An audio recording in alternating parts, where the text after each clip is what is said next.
जो ये हत्या हुई है, ये एक प्रकार की पर्सनालिटी डिसऑर्डर की तरफ इंडिकेट करता है। उसको ये नहीं पता है कि हमारे इस बिहेवियर से किसी दूसरे को तकलीफ होगा। वो किसी भी दूसरे बंदे को अगर तकलीफ देता है, मारता है, तो उसे गिल्टी फीलिंग नहीं होती है।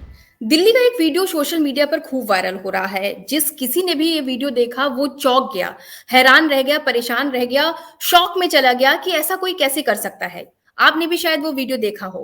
उस वीडियो में आप देख सकते हैं कि एक जो लड़का है वो एक लड़की को बार-बार चाकुओं से गोद डालता है और उसे फिर पत्थर से मारता है। इलाज के दौरान उस लड़की की डेथ हो जाती है। ये दिल्ली का जो केस है वो साहिल और साक्षी का केस है और ये केस जिसने भी सुना उसके रोंगटे खड़े हो गए। लेकिन ऐसा नहीं है कि ये कोई पहला केस है, इससे पहले भी कई ऐसी खबरें मीडिया में आई, हमने आपको वो खबरें आप तक पहुंचाई कि जहां पे आदमी इतना हैवान बन जाता है कि उसको सुध ही नहीं रहती कि वो आखिर ऐसा उसने किया क्यों। इन्हीं सब सवालों पर आज हम जवाब जानेंगे। हमारे साथ जो हैं वो डॉक्टर प्रदीप कुमार जी हैं जो कि साइकेट्रिक हैं और ऐसे कई सारे केसेस को वो डील भी कर चुके हैं। पहले तो एबीपी लाइव पर डॉक्टर प्रदीप कुमार आपका स्वागत है। Thank you, thank you, thank you so much ma'am. Pradeep ji, क्या आपने दिल्ली के केस के बारे में थोड़ा भी सुना है क्या? यस मैम, देखा है अभी-अभी कि एक लड़के ने एक लड़की को बहुत क्रूरल्टी से हत्या किया है और जो किसी भी ढंग से एक्सेप्टेबल नहीं है। ये जो ये हत्या हुई है, ये एक प्रकार की पर्सनालिटी डिसऑर्डर की तरफ इंडिकेट करता है, क्योंकि कोई भी नॉर्मल जो यूथ है, वो इस टाइप की एक्टिविटी में इन्वॉल्व नहीं हो सकता। जब भी कभी ऐसी खबरें सामने आती हैं तो एक सवाल बार-बार सभी के ज़हन में उठता है कि इंसान इतना हैवान, जब आप घर पे सब्जी भी काटते हो तब भी आप चाकू बहुत आराम से पकड़ते हो कि कहीं आपके हाथ में ना लग जाए। लेकिन यहाँ पर तो जो आपने देखा होगा, वीडियो भी देखा होगा कि कैसे चाकुओं से बार-बार मारता रहता है, 40-45 बार उसने चाकुओं से उसको मारा। उसके बाद वहाँ पर पड़े पत्थर को उसके ऊपर मारा, जब तक मतलब जितनी उसके अंदर ताकत थी वो उसने उतनी ताकत में उसको मारता गया। तो मेरा सवाल ये है कि क्या ये कोई बीमारी है, लाइक कि आपको अपने ऊपर कंट्रोल ही नहीं रहता, आप क्या कर रहे हो आपको पता ही नहीं है? मैम, एक डिसऑर्डर है जिसको हम बोलते हैं पर्सनालिटी डिसऑर्डर। तो जिस भी किसी व्यक्ति को पर्सनालिटी डिसऑर्डर होता है, खासकर एंटी सोशल पर्सनालिटी डिसऑर्डर, उसमें इस टाइप की ट्रेट देखने को मिलती है कि वो इस चीज़ बंदा को थोड़ा कोई। आसान भाषा में थोड़ा-सा समझाइए ताकि आम पब्लिक भी ये समझ सके कि क्या है ये पर्सनैलिटी डिसऑर्डर? मैम, ये जो पर्सनालिटी डिसऑर्डर है, ये पर्सनालिटी जिस किसी भी बंदे के अंदर इस टाइप की डिसऑर्डर होती है, इस टाइप की बीमारी होती है, इस टाइप की पर्सनालिटी होता है, तो वो किसी भी दूसरे बंदे को अगर तकलीफ देता है, मारता है, तो उसे गिल्टी फीलिंग नहीं होती है। उसे नहीं लगता है कि वो जो इस टाइप के बिहेवियर को शो कर रहा है, वो एक इनएप्रोप्रिएट है, एक मालएडप्टिव पैटर्न है। इस चीज़ से वो बिल्कुल अनभिज्ञ होता है। उसे ये पता ही नहीं होता है कि वो क्या कर रहा है। जो उसको किसी मतलब भी इस इस चीज़ टाइप को हम हाँ, इस चीज़ को मतलब हम बीमारी कह सकते हैं। बिल्कुल, ये देखिए मैम, एक तो ये कि बीमारी जो पर्सनालिटी डिसऑर्डर बोलते हैं, पर्सनालिटी डिसऑर्डर की ये सिम्पटम्स है, लक्षण है। इसके साथ-साथ जो भी व्यक्ति जिस भी माहौल में पलता है, जो उसका सोशलाइज़ेशन का पैटर्न्स है, जो उसका होम एनवायरनमेंट है, उस सब का भी इम्पैक्ट उसके ऊपर पड़ता है। जैसे आप देखते हो, अगर अगर हम सामान्य भाषा में देखें तो आजकल सपोर्ट सिस्टम बहुत ज़्यादा वीक हो गया है। आज जॉइंट फैमिली की कॉन्सेप्ट खत्म हो गया। अब आप किसी भी बच्चे के ऊपर आप किसी भी टाइप का रिस्ट्रिक्शन नहीं लगा सकते हैं। साथ ही अगर उसको किसी भी टाइप का इमोशनल नीड्स की रिक्वायरमेंट होती है, तो उसको कोई शेयर करने वाला भी नहीं है। मतलब कि पेरेंट्स वर्किंग होते हैं, नेबर्स के साथ उतनी कनेक्टिविटी नहीं होती है। तो इस टाइप की पर्सनैलिटी को डेवलप होने में ये फैक्टर बहुत ज़्यादा रिस्पॉन्सिबल है कि एक फैमिली से डिटैच होना, नेबर से डिटैच होना, किसी प्रकार का कोई रिस्ट्रिक्शन ना होना, किसी भी नॉर्म्स वैल्यू को फॉलो ना करना, जिसको बोलते हैं एनोमिक स्टेज, उसको पता ही नहीं है क्या करना है, क्या नहीं करना है। तो इसमें किसी न किसी ढंग से बच्चे का जो होम एनवायरनमेंट है, वो भी रिस्पॉन्सिबल है, बच्चे का पेरेंट्स है, वो ज़िम्मेवार है कि बच्चे का जो एक एप्रोप्रिएट वे में सोशलाइज़ेशन होना चाहिए था, वो सोशलाइज़ेशन उसको नहीं हो पाया है, जिसके कारण इस एडल्ट में poor defence mechanism, poor coping mechanism, poor problem solving mechanism develop होता है। उसको पता ही नहीं होता है, कोई भी क्रिटिकल कंडीशन आए, कोई भी स्ट्रेसफुल कंडीशन आए, पीड़ादायक कोई भी सिचुएशन आए, तो उसको कैसे हैंडल करना है, कैसे टैकल करना है, इसके बारे में वो फ़ैमिलियर नहीं हो पाता है। जैसे डॉक्टर प्रदीप जी, एक सवाल ये भी है कि क्या, अगर जैसे आप पर्सनालिटी डिसऑर्डर की अभी बात आपने की, तो क्या इनके सिम्टम्स लाइक रेड फ्लैग्स कुछ इंसानों के अंदर पहले से दिखने लगते हैं? हाँ, किसी उनके बिहेवियर में वो चीज़ दिखेगा। ये सडन नहीं आता है। ये सडन नहीं आता है, उसको आप बिहेवियर में ऑब्जर्व कर सकते हैं कि तो किसी ऐसी भी कौन-कौन सी चीज़ें हैं जिस पे लोगों को ध्यान देने की ज़रूरत है कि हो सकता है कि ये आगे चल के बड़ी प्रॉब्लम बन सकता है? कुछ ऐसे सिम्पटम्स जो आप हमारे साथ शेयर करना चाहें? किसी की इमोशन को नहीं समझना, किसी की दुःख तकलीफ को नहीं समझना। उसको ये नहीं पता है कि हमारे इस बिहेवियर से किसी दूसरे को तकलीफ होगा। लोग नोटिस कर सकता है कि अरे ऐसे गलती करने पे उसको सॉरी बोलना चाहिए था, लेकिन उसको कोई फ़र्क नहीं पड़ रहा है, वो बिल्कुल नॉर्मली रिएक्ट कर रहा है। जैसे इस केस में भी आप देख रहे हैं कि इसको बहुत क्रूरटी से मारा गया है उस लड़की को, और जब उसे पूछा गया तो बोला है कि हमें नहीं लगता है कि हमें किसी भी टाइप का मुझे कोई अफ़सोस है, कोई गिल्टी हमें फ़ील हो रहा है। तो इस टाइप का बिहेवियर ऐसा नहीं कि वो सडन डेवलप हुआ होगा। ये उसके बिहेवियर में बार-बार दिखेगा और उसको चाह कर भी चेंज नहीं, उसको चेंज करने में बहुत डिफ़िकल्टी आएगी। उसे चेंज करना बहुत आसान नहीं है।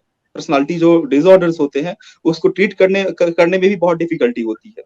उसके लिए अच्छा, है कहीं न ट्रीटमेंट कहीं मेथड। जैसे सोशल मीडिया हैंडल्स भी देखे गए हैं, तो कई लोग इल्ज़ाम भी लगाते रहते हैं, आए दिन कोई न कोई यही बोलता रहता है कि कहीं न कहीं जो आज की युवा पीढ़ी है, वो कहीं न कहीं सोशल मीडिया प्लेटफ़ॉर्म्स हो गए, मोबाइल फ़ोन्स हो गए, टेलीविज़न पे हो गया, ओटीटी का आना हो गया, ये कहीं न कहीं उनको गलत दिशा में लेके जा रही है। तो अगर हम ये दिल्ली के केस में साहिल की अगर बात करें, तो साहिल भी सोशल मीडिया पे काफ़ी एक्टिव था, उसके कई सारे रील्स भी वायरल हो रहे हैं। उन रील्स में उसने कई ऐसे रील्स बनाए हैं जो कहीं न कहीं उसको दिखा रहा है कि उसका क्राइम से एक कहीं न कहीं झुकाव था। तो क्या आप मानते हैं कि सोशल मीडिया का एक बहुत बड़ा योगदान है पर्सनैलिटी डिसऑर्डर में? मैम, जो भी बात अभी रखी है कि बहुत ज़्यादा वो इंटरनेट से बहुत ज़्यादा फ़ोन पे वो रील वगैरह बनाता था, वो जो सोशल साइट है, जो मीडिया है, उससे बहुत ज़्यादा वो कनेक्ट रहता था। तो एक एक एडिक्शंस डिसऑर्डर की कैटेगरी में बिहेवियरल एडिक्शन को भी रखा गया है, जिसमें लोग बहुत ज़्यादा मोबाइल पे, बहुत ज़्यादा फ़ोन पे, बहुत ज़्यादा गेम से जुड़े रहते हैं। और जिसको कि हम बिहेवियरल एडिक्शन की कैटेगरी में रखते हैं। पहले क्या था ना कि हम एडिक्शन की जब भी बात करते थे तो अल्कोहल, सब्सटेंस, निकोटीन, ये सब की बातें हमारे ज़हन में आती थी। लेकिन ये चीज़ें नहीं कि कोई बहुत ज़्यादा फ़ोन पे लगा हुआ है, बहुत ज़्यादा गेम में लगा हुआ है, वो भी एक प्रकार का एडिक्शन है। और इसमें भी ठीक उसी टाइप की सिम्पटम्स डेवलप होती है। जैसे कि बहुत ज़्यादा फिजियोलॉजिकल नीड्स होना, और जो भी एक्टिविटी है, और भी जो उसका सोशियो कल्चरल जो भी उसका डेली फंक्शनिंग है, उसमें उसके भी ऊपर नेगेटिव इम्पैक्ट पड़ता है, उस पे वो टाइम देना छोड़ देता है। और बहुत ज़्यादा वो मोबाइल या इंटरनेट, इन सब चीज़ों से वो कनेक्ट रहता है। यहाँ तक तो ठीक है, साथ-साथ वो एक्सपेक्टेशन भी, फॉल्टी एक्सपेक्टेशन भी रखने लगता है कि लोग बहुत ज़्यादा लाइक करें, बहुत अच्छे से रिस्पॉन्स दें, बहुत ज़्यादा कमेंट करें, इसका नेगेटिव इम्पैक्ट उसके ऊपर पड़ता है। अगर उसको सही रिस्पॉन्स नहीं मिलता है, तो उससे उसके उसके अंदर एक फ्रस्ट्रेशन डेवलप होता है, और जो कि माल एडप्टिव कोपिंग जो पैटर्न है, उसमें कन्वर्ट होता है। जैसे कि एडिक्ट होना, या किसी को गाली-गलौज करना, या फिर किसी को बहुत क्रूरटी से मारना, तो ये किसी न किसी ढंग से एक फ्रस्ट्रेशन को इंडिकेट करता है। प्रदीप जी, एक और सवाल ये भी है कि ये आज के दौर में इस तरीके के केसेस बहुत बढ़े हैं। तो इनके मेजर वजहें क्या रही हैं कि अचानक से ऐसे केसेस बढ़ गए हैं, लोग अपना आपा खो देते हैं, एक-दूसरे को मार देते हैं, नॉर्मल बातचीत होती है, अगर छोटी-सी लड़ाई झगड़ा भी हुआ तो उसमें भी चाकू निकाल के मार देते हैं। मैम, इसका बहुत सारा फैक्टर रिस्पॉन्सिबल है। अगर खास पहले अगर हम फैमिली में देखें, तो फैमिली जो एनवायरनमेंट है, उस वो एनवायरनमेंट भी बहुत हद तक रिस्पॉन्सिबल होता है कि जैसे जो पेरेंट्स है, एक रटर की स्टडी है, उसने इस चीज़ को बताया कि faulty parent child relationship, faulty communication pattern, indulgence, inappropriate family, इनएडिक्वेट family, alcoholic family, broken family, ये सब के सब जो फैमिली फैक्टर्स है, ये रिस्पॉन्सिबल होता है इस टाइप्स के पैथोलॉजिकल बिहेवियर को डेवलप होने में, किसी भी यूथ के अंदर, किसी भी एडोलसेंस के अंदर। तो क्या सिर्फ फैमिली फैक्टर्स ही रिस्पॉन्सिबल होता है क्या? सिर्फ फैमिली फैक्टर्स नहीं है, इंडिविजुअल भी रिस्पॉन्सिबल है। जो भी एडल्ट है, उसका पीयर ग्रुप्स कैसा है, वो किस टाइप के बिहेवियर में इन्वॉल्व रहता है। जैसे कि अगर कोई बहुत, जैसे इस केस में देखने को मिला है, जो भी 2 दिन पहले हत्या हुई है, दिल्ली में बहुत क्रूरटी से हत्या किया गया है, तो उसमें जो लड़का है वो अल्कोहल वगैरह का यूज़ करता था। तो जो भी बंदा बहुत ज़्यादा अल्कोहल का यूज़ करता है, उसमें एक प्रकार का जो सिम्पटम्स है, वो जो डेवलप होता है, जिसको हम बोलते हैं अलेक्सिथाइमिया। अलेक्सिथाइमिया मतलब कि the people who are unable to express their feeling, वो अपनी बात को किसी के पास रह ही नहीं सकता है। अगर वो बहुत ज़्यादा अल्कोहल का यूज़ करता है, एडिक्ट है, तो उसे तकलीफ है या फ्रस्ट्रेशन है, तो उस कंडीशन को वो किसी के साथ अपनी जो जो भी फ्रस्ट्रेशन है, वो किसी को शेयर करने में उसको डिफ़िकल्टी होती रहती है। तो ये भी एक टाइप का फैक्टर है कि पुअर सपोर्ट सिस्टम का होना। जैसे कि फैमिली मेंबर्स है, जब वो क्राइसिस में होता है तो फैमिली मेंबर्स उसे सपोर्ट करते हैं कि नहीं। फैमिली सपोर्ट की अगर हम बात करें, जिसको हम प्राइमरी सपोर्ट कहते हैं, उसके भी बहुत सारा टाइप्स है। इमोशनल रिक्वायरमेंट होता है कि अगर वो कहीं क्राइसिस में है तो फैमिली मेंबर उसे शेयर करते हैं कि नहीं करते, सपोर्ट करते हैं कि नहीं करते हैं।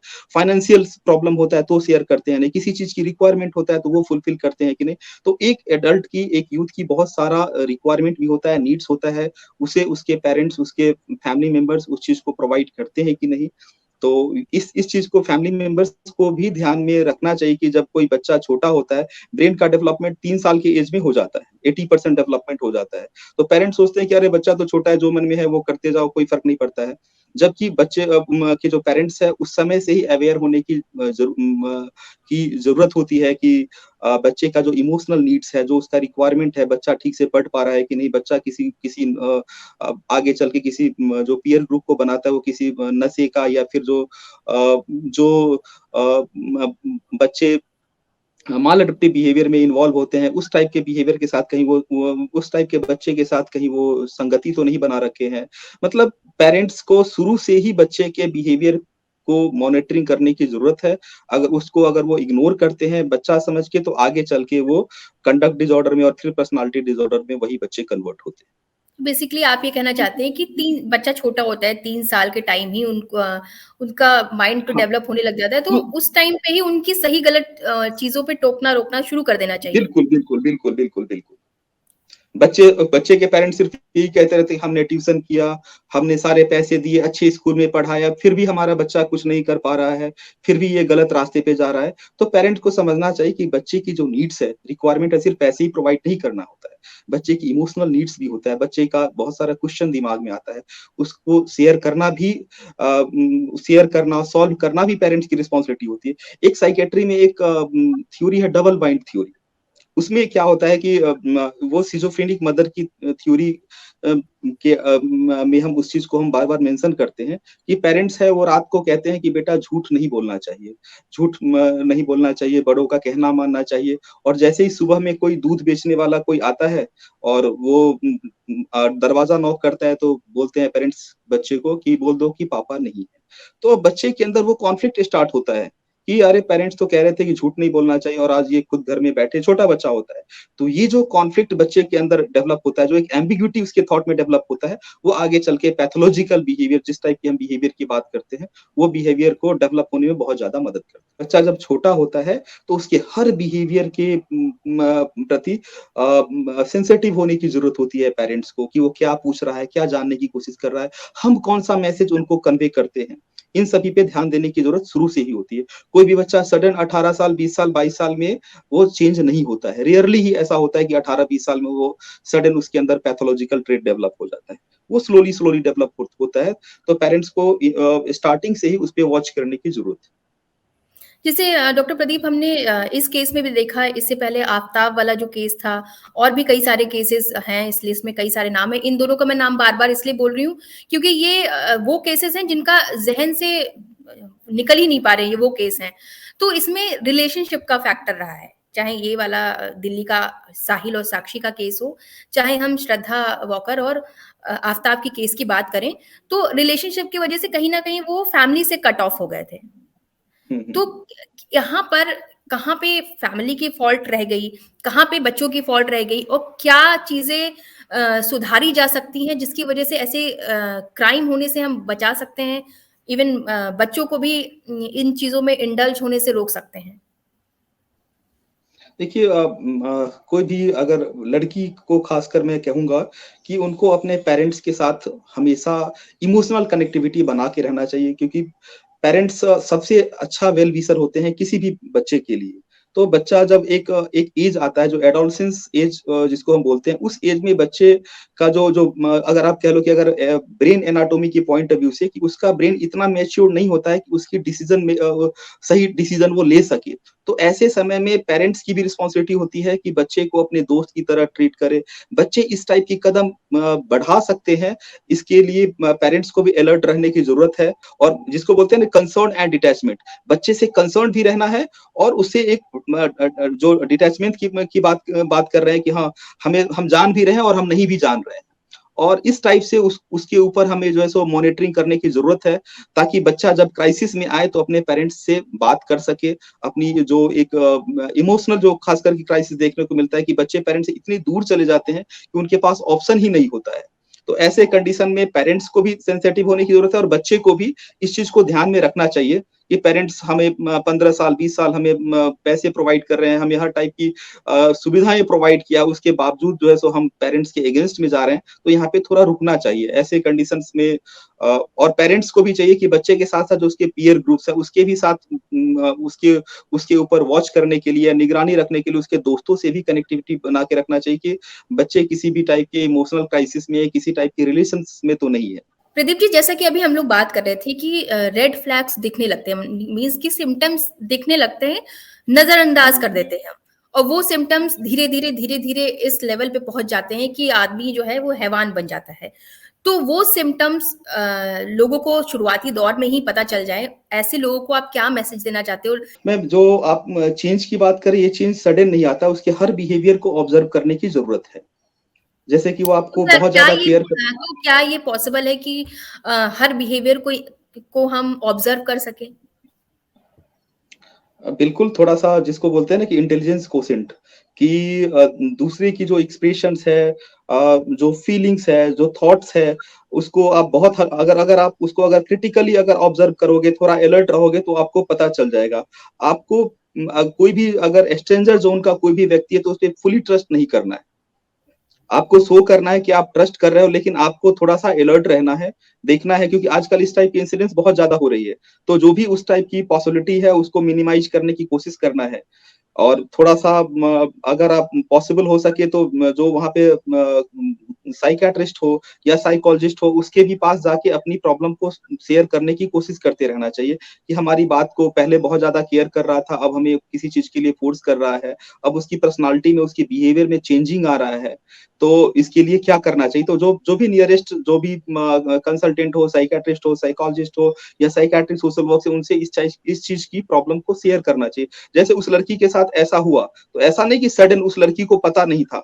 उस लड़की वो हो सकता है कि वो रिजेक्ट की होगी या कोई भी चीज़ के लिए उसे फ़ोर्स किया जा रहा होगा, तो वो मना की होगी, फिर इस टाइप जी का हाँ, दिल्ली इंसिडेंस की हुआ है। केस में अगर बात करें तो साक्षी ने साहिल से बात करना छोड़ दिया था, वो रिलेशनशिप को एंड करना चाहती थी। इसी वजह से अभी तक तो यही खबर निकल के आई है कि वो उससे बात नहीं करना चाहती थी, ब्रेकअप करना चाहती थी और वो उसको बर्दाश्त नहीं कर पाया। इस केस में ठीक है। ये बात निकल के सामने आई है।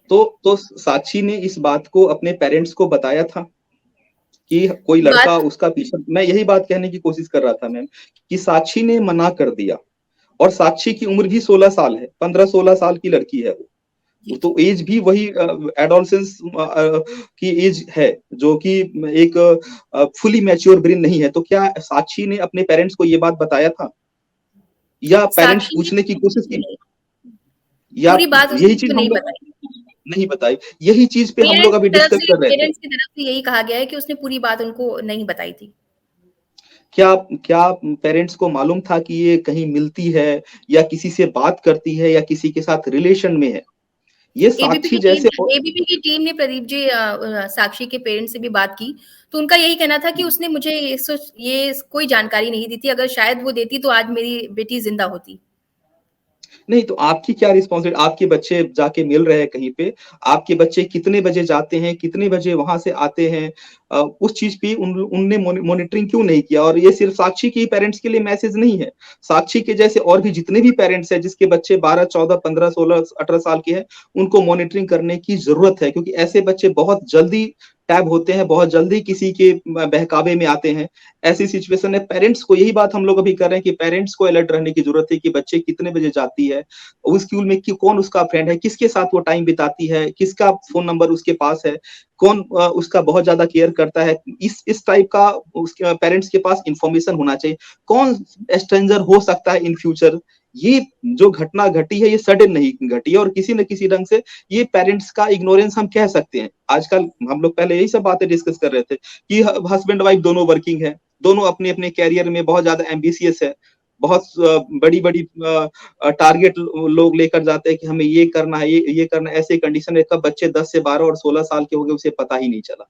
तो इस साक्षी जैसे सारे पेरेंट्स को देखने की जरूरत है कि बच्चे जब 12 13 14 साल के हो गए तो उस समय फ्रेंडली रिलेशन बिल्डअप करना है बच्चे के साथ, और एक दोस्त की तरह पूछना है कि बेटा कौन अच्छा लगता है, किन की बातें अच्छी लगती है। अब 1 साल से बात कर रही है वो लड़की और पेरेंट्स कह रहे हैं कि हमें इतना नहीं बताया है। पेरेंट्स को यहीं पे अलर्ट रहने की जरूरत है। यही बात हम लोग डिस्कस कर रहे थे अभी। जैसे डॉक्टर प्रदीप जी, एक छोटा-सा क्वेश्चन वो इम्पोर्टेंट भी होता है कि आज की जनरेशन की अगर हम बात करें, तो उनके लिए एक वर्ड है जिसको वो बोलते हैं मी टाइम, माई प्राइवेसी। तो जैसे आप बोल रहे हो कि पेरेंट्स को पता होना चाहिए कि बच्चा कब जा रहा है, कहाँ जा रहा है, किससे मिल रहा है, क्या मिल रहा है। तो अगर इन सब चीज़ों की वो जानकारी लेने के भी तरीके होते हैं, जिस भी तरीके से वो जानकारी लें, तो कहीं न कहीं ऐसा तो नहीं लगेगा बच्चों को कि उनके पेरेंट्स उन पे ट्रस्ट नहीं करते हैं, क्योंकि ऐसे भी कई केसेस आए हैं जहाँ पर ये भी सवाल उठे हैं कि मेरे पेरेंट्स मुझ पे उनको ट्रस्ट इश्यूज हैं। ऐसी सिचुएशन को नहीं, कैसे डील करें पेरेंट्स? देखिए मैं ये नहीं कहता हूँ कि पेरेंट्स को बिल्कुल रिजिड होना है। पेरेंट्स को उसको जितना लव है, अफेक्शंस है, जो भी रिक्वायरमेंट है, फ्रीडम है वो प्रोवाइड करें, लेकिन उस फ्रीडम का एक लिमिटेशन होना चाहिए। ऐसा नहीं कि एज ए पेरेंट्स उसको किसी से बात ना करने दिया जाए, घूमने ना दिया जाए, कहीं पार्क में नहीं जाने दिया जाए, उसकी फ्रीडम को छीना जाए, नहीं। लेकिन फ्रीडम की एक लिमिटेशन होती है। मतलब बहुत ज्यादा उसको बहुत रिजिड भी नहीं होता है होना है, और बहुत ज्यादा उनको फ्रीडम भी प्रोवाइड नहीं करना है। बहुत रिजिड होंगे तो भी वो बहक सकती है, और बहुत ज्यादा फ्रीडम प्रोवाइड करेंगे तो भी इस टाइप का हश्र हो सकता है। तो उसमें अच्छा, बैलेंस बनाने की जरूरत है। एक क्वेश्चन ये है कि अभी हम साइकेट्रिक और कि साइकोलॉजिस्ट की बात कर रहे थे, तो अगर हम इंडिया की बात करें तो आज भी ये बहुत बड़ी चीज़ है कि अगर कोई उनका माइंडसेट ये बना हुआ है कि अगर कोई साइकेट्रिक या साइकोलॉजिस्ट के पास जा रहा है तो मतलब वो मेंटली अनफिट है, वो पागल है। तो इस थॉट प्रोसेस से कैसे कोई निकल सकता है? आप हमारी जो पब्लिक है, जिनके दिमाग में ये चीज़ें बैठ चुकी हैं, उसके दिमाग से ये चीज़ें कैसे निकाली जाए कि ये एक नॉर्मल चीज़ है, आप जाइए अपनी बात रखिए, आपका माइंड रिलैक्स होगा, ना कि इसलिए आप साइकियाट्रिक या फिर साइकोलॉजिस्ट के पास जाते हैं कि आप पागल हैं। मैम, अगर आप साइकियाट्रिक डिसऑर्डर की प्रेवलेंस को देखेंगे, जिसको हम कंप्लीट मेंटल इलनेस बोलते हैं, सिज़ोफ्रेनिया, साइकोसिस इस टाइप के, उस टाइप की बीमारी का प्रेवलेंस रेट बहुत कम है। स्ट्रेस रिलेटेड डिसऑर्डर जो है ना, वो ज़्यादा देखने को मिलते हैं। एंग्जायटी है, डिप्रेशन है, फोबिया है, इस टाइप का। और अगर आप बीमारी से थोड़ा हट के देखें, तो आपको ऐसे बहुत सारे लोग मिलेंगे जिनको किसी प्रकार की कोई बीमारी नहीं है। लेकिन सभी बीमारी के थोड़े-थोड़े लक्षण है, जिसको सब सिंड्रोमल लेवल की डिफिकल्टी बोलते हैं, कि हमें स्लीप की दिक्कत है, भूख नहीं लग रही है, बहुत ज़्यादा फंक्शनल इम्पेयरमेंट नहीं नहीं है। तो इस टाइप के भी बहुत सारे आपको लोग दिख जाएँगे। साइकियाट्रिस्ट के पास जाना या मेंटल हेल्थ प्रोफेशनल के पास जाने का मतलब ये नहीं है कि आपको कोई न कोई बीमारी है। आप अपनी कैपेसिटी को, आप एनर्जी को, अपनी पोटेंशियल को अगर आप यूटिलाइज़ नहीं कर पाते हैं, प्रॉपर वे में, तो भी आपको कंसल्ट करने की ज़रूरत है। और मैं तो ये कहूँगा कि किसी भी स्ट्रेस का जो कारण होता है, वो हमारा थॉट होता है, हमारा सोचने का तरीका होता है। जब हम थॉट को कंट्रोल नहीं कर पाते हैं, तो हमें स्ट्रेस होती है। स्ट्रेस का बहुत सारा टाइप होता है। जैसे कि पॉजिटिव स्ट्रेस, अच्छी बात है, एग्ज़ाम में बहुत ज़्यादा पढ़ना चाहिए था। तो वो यू स्ट्रेस कहलाता है। लेकिन अगर स्ट्रेस को अगर हम नेगेटिवली लेते हैं, तो हमारे लिए नुकसान करता है, जिसको कि हम डिस्ट्रेस बोलते हैं। तो किसी न किसी ढंग से थॉट को कैसे कंट्रोल किया जाए, जो थॉट अननेसेसरी मेरे दिमाग में चल रहा है, जो थॉट हमारे लिए पेनफुल है, उसको कंट्रोल करने के लिए आजकल बहुत ज़्यादा योगा, मेडिटेशन के ऊपर हम लोग बहुत ज़्यादा फोकस करते हैं।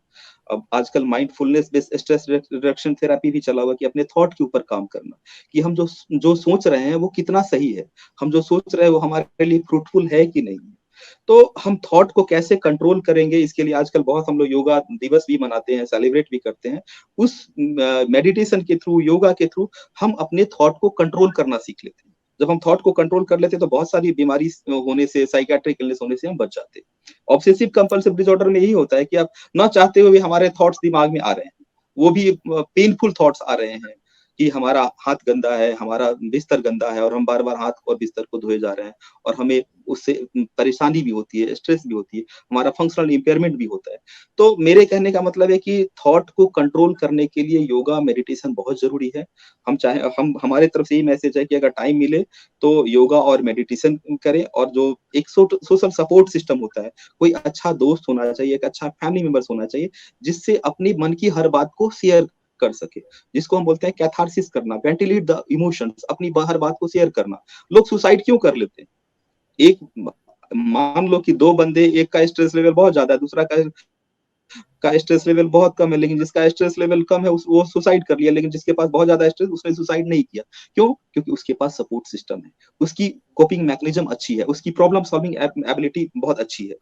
तो किसी कोई सुसाइड करता है या आप कह रहे थे कि बहुत ज़्यादा शॉर्ट टेम्पर्ड है, तो कहीं न कहीं उसकी इमोशन को शेयर करने वाला कोई नहीं है, जो उसके दिमाग में चल रहा है। तो वो फ्रस्ट्रेशन को वेंटिलेट करने या तो वो नशा करता है या वो किसी को शूट करता है या किसी को क्रूरल्टी से वो मारता है। तो ये सब किसी न किसी ढंग से माल एडप्टिव कोपिंग पैटर्न्स।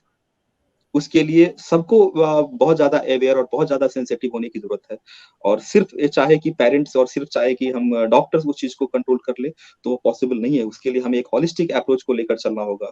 पेरेंट्स को, डॉक्टर्स को, मीडिया को, पुलिस पर्सनल को, टीचर्स को, नेबर्स को, फ्रेंड्स को, सबको बहुत ज़्यादा अलर्ट होने की ज़रूरत है। अगर उस बच्ची के साथ ऐसा होता है, तो सिर्फ़ पेरेंट्स रिस्पॉन्सिबल नहीं है, वो बच्ची रिस्पॉन्सिबल नहीं है। उसके जो फ्रेंड्स हैं, उसके जो पीयर ग्रुप जो ग्रुप है, वो भी रिस्पॉन्सिबल है कि उसने उस चीज़ को क्यों नहीं घर के लोगों को बताया। डॉक्टर प्रदीप जी, एक क्वेश्चन और है, जैसे जो ये वीडियो साक्षी और साहिल का हमने देखा, तो जहां पर वो उसको मार रहा था वहां पे लोग आ जा रहे थे, बहुत सी तादाद में लोग थे, लोग चाहते तो शायद वो चीज रोक सकते थे। तो हम जब साइकोलॉजी की बात कर रहे हैं तो उन लोगों की साइकोलॉजी को भी पढ़ना चाहिए कि आखिर क्या था उनके सामने, इतनी बड़ी चीज हो रही थी, कोई किसी की जान ले रहा था, इतनी बेदर्दी से उसे मार दे रहा था। अगर 8-10 लोगों की भीड़ के सामने सिर्फ वो एक शख्स था, अगर वो चाहते तो उस चीज को रोक सकते थे।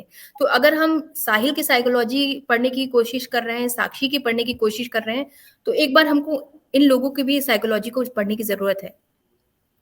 मैम, इससे पता चलता है ये चीज़ कि जो हमारे सोसाइटी के लोग हैं, समाज के लोग हैं, वो कितने पैसिव हैं।